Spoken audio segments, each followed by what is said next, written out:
नमस्ते दोस्तों, स्वागत है आपका हमारे चैनल पर।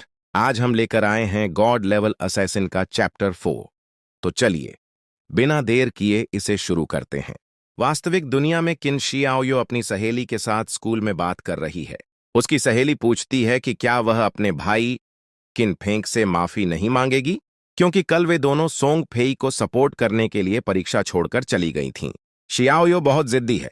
वह कहती है कि उसने कुछ गलत नहीं किया और भाई को उससे माफी मांगनी चाहिए। वह शिकायत करती है कि वह हमेशा उसके मामलों में दखल देता है और वह उसका सगा भाई भी नहीं है। जब सहेली उसके चेहरे पर लगी चोट के बारे में पूछती है तो शियाओयो झूठ बोल देती है कि वह गिर गई थी। अचानक क्लास के बाहर भारी भीड़ जमा हो जाती है। वे देखते हैं कि झांग वेई नाम का एक छात्र सोते समय अर्ध पारदर्शी यानी एक प्रेत जैसा होने लगा है। इंटरनेट पर खबर आती है कि दुनिया भर में जो भी सो रहा है वह इसी स्थिति में जा रहा है, यानी वे गेम की दुनिया में प्रवेश कर रहे हैं। शियाओयो की सहेली कहती है कि वह अपने माता पिता को फोन करेगी और शियाओयो को भी अपने भाई को फोन करने की सलाह देती है। लेकिन शियाओयो गुस्से में कहती है कि वह उसे कभी फोन नहीं करेगी और उसका मर जाना ही बेहतर है। दूसरी तरफ गेम की दुनिया में किन फेंक अपने इवोल्यूशन पॉइंट्स का इस्तेमाल करके ग्रीडी हैंड स्किल को ब्रॉन्ज से सीधे गोल्ड ग्रेड में अपग्रेड कर लेता है। अब अतिरिक्त लूट मिलने की संभावना 20% से बढ़कर 70% हो जाती है। उसे अतिरिक्त 2 इवोल्यूशन पॉइंट्स और 46 दिनों का ट्रेडेबल लाइफ स्पैन भी मिलता है। वह बहुत खुश है कि जल्द ही वह इसे और अपग्रेड करके 100% कर लेगा। शैडो सोचता है कि दुनिया भर की सरकारों को अब तक गेम के बारे में पता चल गया होगा और खिलाड़ी यहां आने लगेंगे, इसलिए उसे अपनी स्पीड बढ़ानी होगी। वह कॉरोसिव डैगर इक्विप करता है जिससे उसकी अटैक +35 और एजिलिटी +4 बढ़ती है। वह याद करता है कि गेम की स्किल्स और इक्विपमेंट को असली दुनिया में ले जाने के लिए 2 शर्तें हैं। पहला, लेवल 10 पर पहुंचना और दूसरा, पर्याप्त ट्रेडेबल लाइफ स्पैन होना। जब ऐसा होगा तो असली दुनिया में अराजकता मच जाएगी। इसीलिए वह छोटे मॉन्स्टर्स के बजाय बड़े बॉस को खोजने का फैसला करता है। जंगल में भारी बारिश हो रही है। वहां खिलाड़ियों की एक टीम एक भयानक लाल रंग के मॉन्स्टर से मुकाबला कर रही है। सिस्टम के अनुसार यह स्प्रिंट प्रेडेटर है जो लेवल 2 का ब्रॉन्ज ग्रेड बॉस है। किनफेंक एक पेड़ के पीछे छुपकर यह सब देख रहा है। वह टीम के लीडर वांग मेंग को पहचान लेता है। शैडो को याद आता है कि अफवाहें सच थीं। वांग मेंग ने गेम में आते ही हिडन क्लास वाले 6 शक्तिशाली खिलाड़ियों की एक पूरी टीम तैयार की थी। बॉस के खतरनाक हमले को रोकने के लिए वांग मेंग अपनी स्किल होली बैरियर का इस्तेमाल करता है। उसकी hidden class Holi shield warrior है, जिसके बेस स्टेट्स एक सामान्य वॉरियर से 2 गुने होते हैं और इसमें अजेय रहने की शक्ति होती है। बॉस के जोरदार वार से वांग मेंग को 70 का डैमेज होता है। उसकी टीम के बाकी सदस्य भी बहुत खास हैं। एक प्रॉफिट क्लास का मेज है जो 2 गुना जादुई डैमेज देता है। एक शार्प आइड शूटर आर्चर है और एक ऑरेकल प्रीस्ट है जो पूरी टीम को एक साथ हील कर सकता है। सभी मिलकर बॉस पर तीरों और आग के गोलों की बारिश कर देते हैं। बॉस बहुत तेज है और उनके दूर वाले हमले चूक रहे हैं। वांग मेंग कहता है कि हीलर्स उसे लगातार जिंदा रखें और बाकी सब धीरे धीरे बॉस की हेल्थ कम करें। लेकिन शैडो सोचता है कि वांग मेंग बहुत उम्मीद लगा रहा है। यह जंगल है, अगर लड़ाई लंबी खिंची तो दूसरे मॉन्स्टर्स भी यहां खींचे चले आएंगे। शैडो का अंदाजा सच साबित होता है।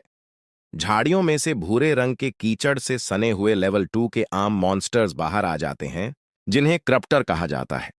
ये दूर से हमला करते हैं और टीम का एक साथी डरकर चिल्लाता है, बॉस बचो। मैदान में हिडन क्लास का एक नया खिलाड़ी करप्टर मॉन्स्टर पर तलवार से वार करता है, लेकिन उसका डिफेंस बहुत ज्यादा होने के कारण केवल 33 का मामूली डैमेज होता है। तभी करप्टर उनके ऊपर गहरे भूरे रंग का बदबूदार कीचड़ थूकता है। यह उसकी ग्राउंड बाइंड स्किल है, जिससे वांग मेंग की टीम की मूवमेंट स्पीड अचानक बहुत कम हो जाती है। टीम की एक महिला मेज पर मॉन्स्टर हमला करने बढ़ता है और वह डर कर मदद के लिए चिल्लाती है, बचाओ। तभी अचानक हवा को चीरते हुए एक रहस्यमयी हमला होता है जो उस करप्टर मॉन्स्टर को सीधे 444 का भारी डैमेज देता है। मॉन्स्टर एक ही झटके में ढेर हो जाता है। इंस्टेंट किल। वांग मेंग, लीजी और बाकी सारे साथी पूरी तरह सदमे में आ जाते हैं। वे सोचते हैं कि जिस लेवल 1 के रेंगने वाले मॉन्स्टर को मारने के लिए उन्हें 10 सेकंड तक मिलकर लड़ना पड़ता था। यहाँ लेवल 2 के इतने मजबूत करप्टर को किसी ने एक ही बार में कैसे मार दिया? वे आसपास देखते हैं लेकिन उन्हें कोई दिखाई नहीं देता। असल में यह हमला पेड़ पर छिपे शैडो ने ही किया था। 2 करप्टर मॉन्स्टर्स के मरने पर सिस्टम से शैडो को 44 एक्सपी, 1 इवोल्यूशन पॉइंट, 8 दिनों का लाइफ स्पैन और एक स्किल बुक मिलती है जिसका नाम है वेनम डार्ट। शैडो खुश होकर तुरंत अपने पॉइंट्स का इस्तेमाल करके इसे सिल्वर ग्रेड प्लिल्डस 2 में अपग्रेड कर लेता है। अब यह स्किल 14 मीटर की दूरी से 120 का सीधा डैमेज और लगातार हर सेकंड 50% का जहर का डैमेज दे सकती है। दूसरी तरफ मैदान में बचा हुआ मुख्य बॉस स्प्रिंट प्रेडेटर सीधे लीडर वांग मेंग पर टूट पड़ता है और उसके सुरक्षा कवच को तोड़कर उसकी छाती को चीर देता है। वांग मेंग दर्द से चिल्लाता है। उनकी टीम का हीलर घबराकर कहता है कि बॉस का डैमेज इतना ज्यादा है कि वह वांग मेंग को इतनी तेजी से हील नहीं कर पा रहा है। अपनी मौत को करीब देखकर वांग मेंग अपनी टीम से कहता है, तुम लोग अभी भागो।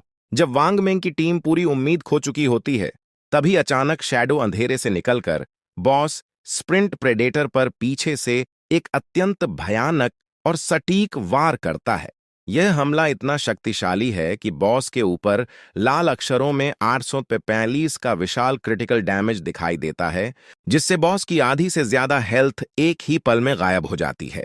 शैडो के 845 के भारी डैमेज के कारण बॉस स्प्रिंट प्रेडेटर की आधी से ज्यादा हेल्थ एक ही बार में खत्म हो जाती है। वांग मेंग की टीम हैरान होकर चिल्लाती है कि इस अकेले हमले ने बॉस की आधी लाइफ खत्म कर दी। इसके बाद शैडो की वैनम डार्ट स्किल का जहर अपना असर दिखाता है और बॉस को लगातार 3 के कई डैमेज होते हैं। सिस्टम बताता है कि शैडो ने 90% से अधिक डैमेज दिया है, इसलिए सारी लूट उसकी हो जाती है। बॉस के मरते ही शैडो लेवल 3 पर पहुंच जाता है। उसे 600 एक्सपी, 2 इवोल्यूशन पॉइंट्स और 45 दिनों का ट्रेडेबल लाइफ स्पैन मिलता है। शैडो को समझ आता है कि वेनम डार्ट का लगातार होने वाला डैमेज उसकी क्लास की पैसिव एबिलिटी को ट्रिगर करता है, जिससे वह हमेशा अदृश्य रहकर असीमित डार्ट्स फेंक सकता है। वांग मेंग पूरी तरह हैरान होकर सोचता है, क्या यह इंसान भी है?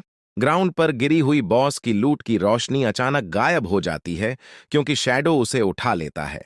वांग मेंग घायल अवस्था में शैडो का शुक्रिया अदा करता है और उसका नाम पूछता है।